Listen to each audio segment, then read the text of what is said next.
Class 9th के pros का a truly beautiful mind हम लोगों ने पहला पार्ट पढ़ लिया था। अब उसका दूसरा पार्ट हम लोगों ने आइंस्टाइन के बचपन को जाना कि बचपन में लगा कि इन्हें मंदबुद्धि समझा गया, स्कूल में भी टीचर्स ने ऐसा समझा, माता पिता को भी लगा, बहुत लंबे समय तक ये बोले नहीं, लेकिन जब ये यूनिवर्सिटी लेवल पे गए तो ये काफ़ी स्मार्ट थे। मैथमेटिक्स और फिजिक्स में इनका बड़ा इंटरेस्ट था और ये मूछ वगैरह इस तरह की लंबे लंबे वॉलरस मुस्टाश रखते थे यहाँ तक। अब उसके हम आगे। He also felt a special interest in a fellow student, Mileva Merrick, whom he found to be a clever creature. This young Serb had come to Switzerland because the university in Zurich was one of the few in Europe where women could get degrees. Einstein saw in her an ally against the Philistines, those people in his family and at the university with whom he was constantly at odds. The couple fell in love. Letters survive in which they put their affection into words, mixing science with tenderness. Wrote Einstein, "How happy and proud I shall be when we both have brought our work on relativity to a victorious conclusion." पिछले part में हमने यहाँ तक देखा कि Einstein बहुत ज़्यादा प्रतिभाशाली थे मैथ्स में, लेकिन उनका इंटरेस्ट बहुत ज़्यादा फिजिक्स में था। लेकिन इसके अलावा इनका इंटरेस्ट एक चीज़ में और हुआ, he also felt a special interest in a fellow student.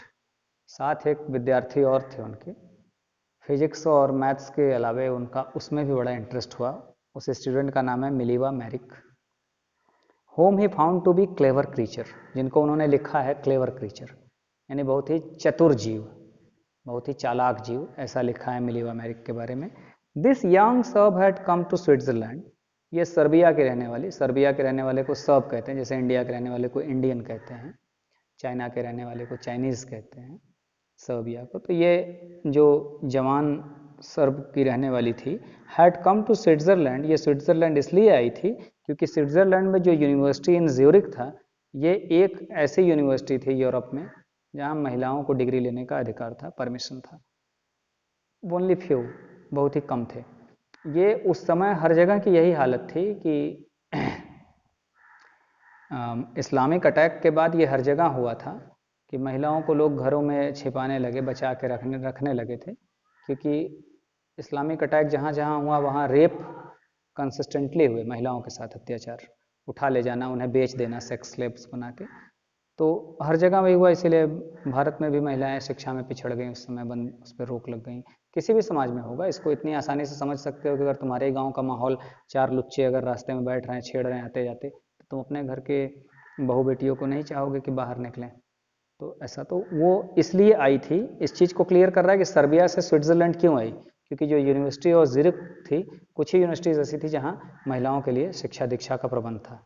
हमारे यहाँ प्राचीन काल में था, भारत में भी, मध्यकाल में फिर नहीं था, तो आधुनिक युग में अब तो भाई सभी के लिए खुला हुआ है। मध्यकाल में हर जगह यही स्थिति थी। Einstein saw in her an ally against the Philistines. Philistines एक वर्ड है, वैसे तो एक ये देश का भी नाम है, लेकिन यहाँ पर इसका अर्थ जो है, जो आर्टिस्टिक प्रोफेशन होता है, यानी कला से जुड़े जो काम लोग करते हैं, उसको बहुत ज़्यादा पसंद ना करने वाले को कहते हैं। तो देखा कि उनके विचारधारा थोड़ा सा इस मामले में विरुद्ध थी इसके। Those people in his family and at the university with whom he was constantly at odds. तो ऐसे लोग जो उसके आइंस्टाइन के परिवार में भी थे, यूनिवर्सिटी में भी थे, जिनके साथ he was constantly at odds. At odds मतलब विरोधाभास रहना, विरोधी विचारधारा रहना, यानी सहमत ना होना।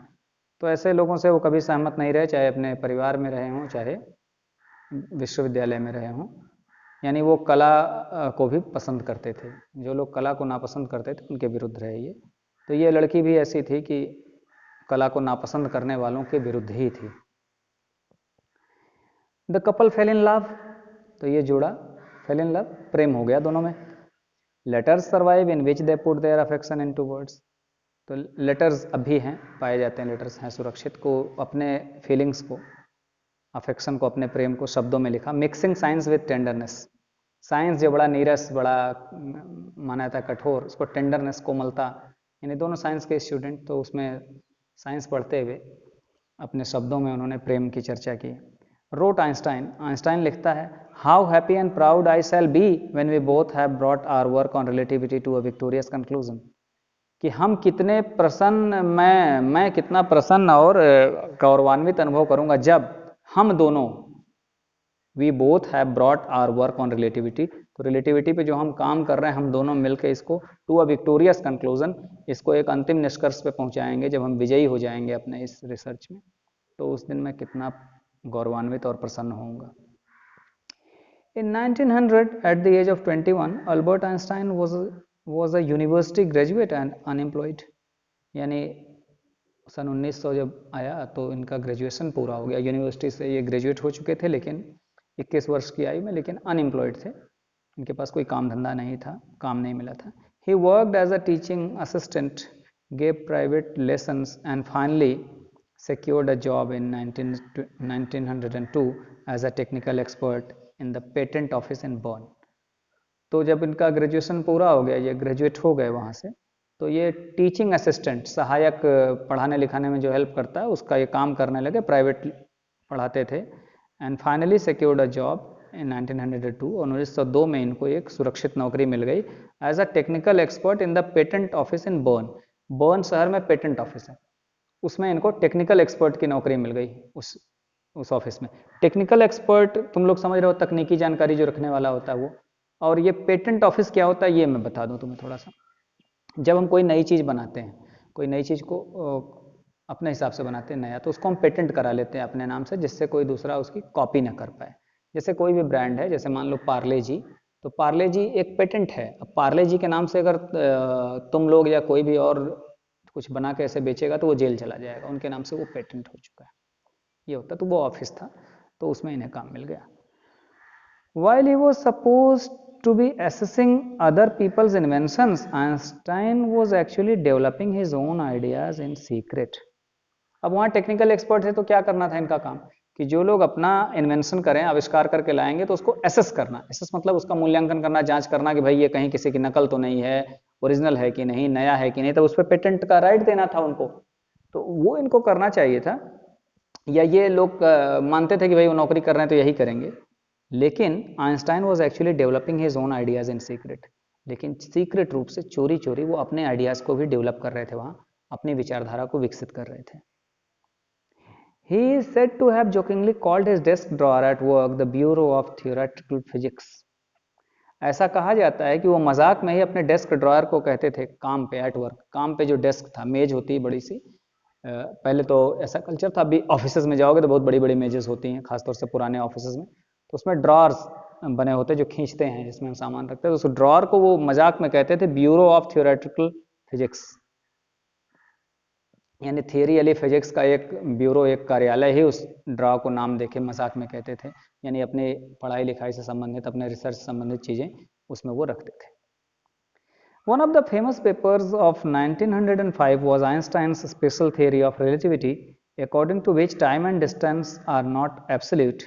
Indeed, two perfectly accurate clocks will not continue to show the same time if they come together again after a journey, if one of them has been moving very fast relative to the other. From this followed the world's most famous formula, which describes the relationship between mass and energy, E equal to mc square.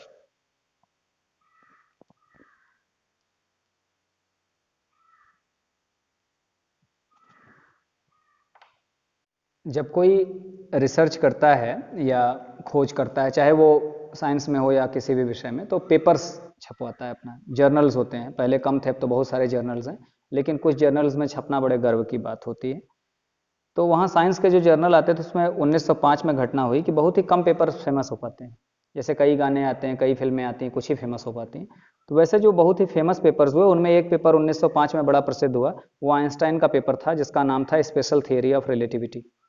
ये paper का title था special theory of relativity, इसीलिए इसको देखो, इस theory of relativity को special capital से लिखा गया है। अकॉर्डिंग टू विच, और इस थ्योरी के अनुसार क्या था, time and distance are not absolute.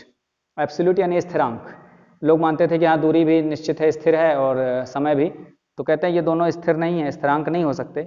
Indeed two perfectly accurate clocks will not continue to show the same time if they come together again after a journey if one of them has been moving very fast relative to the other. कहते हैं कि बिल्कुल accurate clock, एक जैसा ही समय बताने वाली दो घड़ियां ले लें और दोनों में कोई त्रुटि ना हो, बिल्कुल सही समय बताएं, तो ये दोनों भी एक समय, एक बार ऐसा होगा कि समय सही नहीं बताएंगे। कब? कि जब ये दोनों एक यात्रा के बाद मिले, दोनों को यात्रा करा दी जाए और बाद मिले, और इस यात्रा के दौरान ये हो कि एक घड़ी दूसरे से काफी तेज चल रही,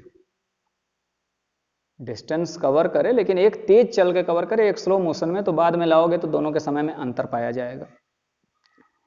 from this followed the world's most famous formula which describes the relationship between mass and energy. और इसी पेपर से ये संसार का सबसे प्रसिद्ध फॉर्मूला जो मास और एनर्जी यानी द्रव्यमान और ऊर्जा का जो संबंध दिखाता, E=mc², ये आया। ये विज्ञान की दुनिया का सबसे प्रसिद्ध फॉर्मूला माना गया। ये मैथमेटिकल इक्वेशन है, एक गणित का ये समीकरण है। E=एनर्जी, और m डिनोट करता है मास को, उसके द्रव्यमान को, और c जो होता है ये speed in a vacuum, vacuum निर्वात जहां हवा ना हो, ये 3 लाख किलोमीटर प्रति सेकंड वैक्यूम में स्पीड।